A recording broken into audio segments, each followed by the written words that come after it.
I hate to bring it to you, Sunshines, but 2025 is already 10% over, and you're not on track to hit your yearly goals. Well, guess what? Neither am I. January hasn't been a productive month for me, and I've only managed to finish 13 pieces instead of planned 17 to hit my yearly goal of 200 pieces. But nonetheless, let's go ahead and take a look at what I've painted this month. Piece number 1, Zalotov's Bargain.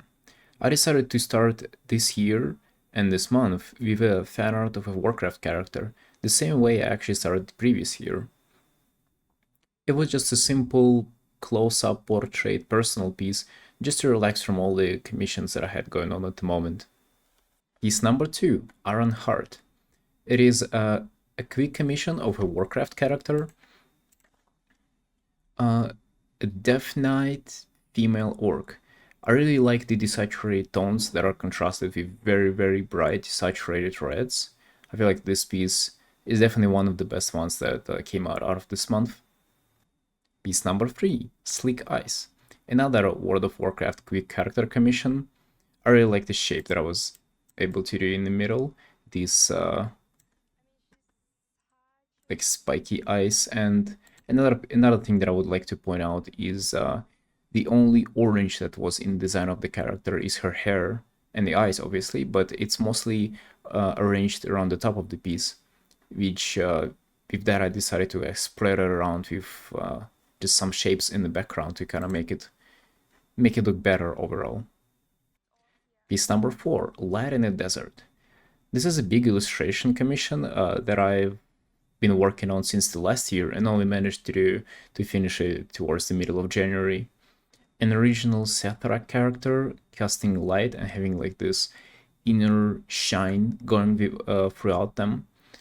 Color-wise, it was pretty simplistic at the start, so I was forced into adding like a lot of hue variations and just making the piece kind of interesting with a very simple start or baseline to it.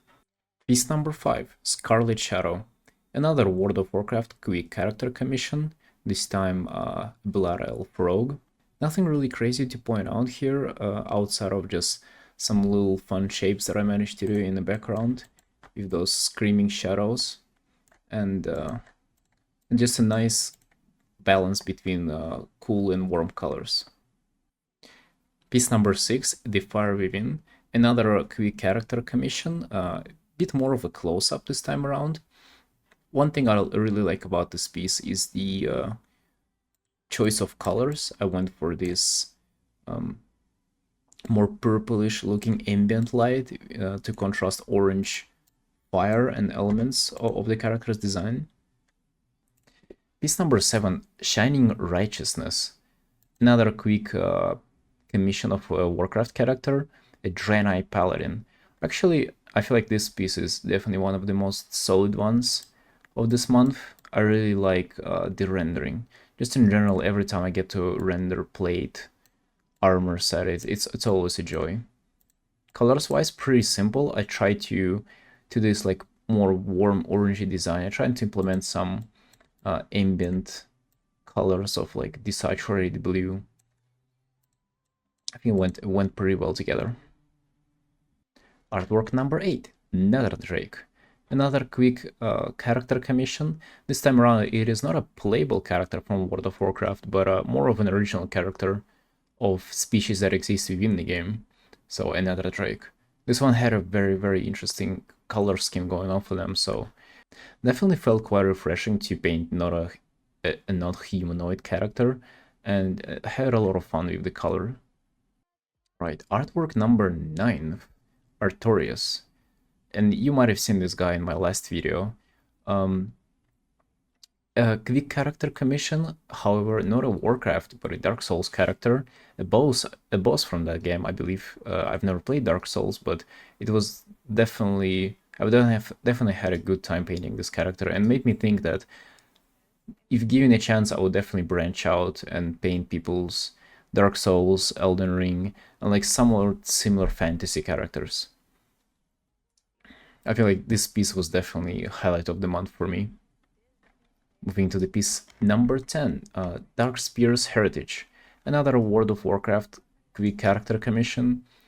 I was experimenting with some low contrast and some rim light in this piece. Went for a little shore background, kind of reminiscent of Troll's starting zone in the game. Also quite nicely fitting, super saturated blues in her hair, which you wouldn't really see that easily because they're very well hidden there. Artwork number 11, Avatar of Destruction. Another quick Warcraft character piece. This time around Warlock, and definitely a quite badass edgy design of the character itself. Didn't really have to come up with much of an idea for a pose or scenario here. So went with quite a simple background. However, midway I realized that both the background and the character only contain cold hues, so I decided to kind of spice it up with some warm orange in the background and then just implemented it almost everywhere in the shadows, which I thought was a pretty clever strategic move. Made the colors way more interesting here. Artwork number 12, Delver's Journey. A big illustration commission of another Warcraft character. This time around it had like more of a D&D vibe, kind of way more simplistic, not shiny, ground-to-earth armor, and the character exploring some kind of a delve or an undermine or a dungeon by themselves. Very nice piece. I was actually incredibly satisfied with my workflow from the start to the finish of this commission. It felt pretty easy and straightforward, even for a big piece like this. I think I'm even going to make a video out of this process. And finally, the final 13th piece, Idol of N'Zoth. Another quick character commission. This guy definitely gave me some struggle with the facial expression and made me think that I should probably practice more facial expressions in my pieces. But I really like the simple colors and folds rendering in this piece. Looking back on the art that I've done this month made me realize that I never get to reflect on the art that I do. I just finish a piece and then I immediately move to the next one, which has its benefits, but at the same time, I don't really get to learn on my failures and successes. So maybe even if you don't intend to share or upload your work anywhere, it is good to go back and reflect and make those compilations of the pieces that you did in a month, week, or a year, just to kind of be more aware of the journey going on to, of your progress and how your art style changes. I've definitely taken a couple of notes just looking back through this month. One of which is definitely just work a little bit more and be more consistent. Now I'll have to make up for those 4 pieces that I didn't do in January somewhere else in the year. Alright, so this is all for my January, guys. Let me know how many pieces you finished, and let's be more productive in February. I hope this was somewhat entertaining, and I'll see you next time. Support me on Patreon.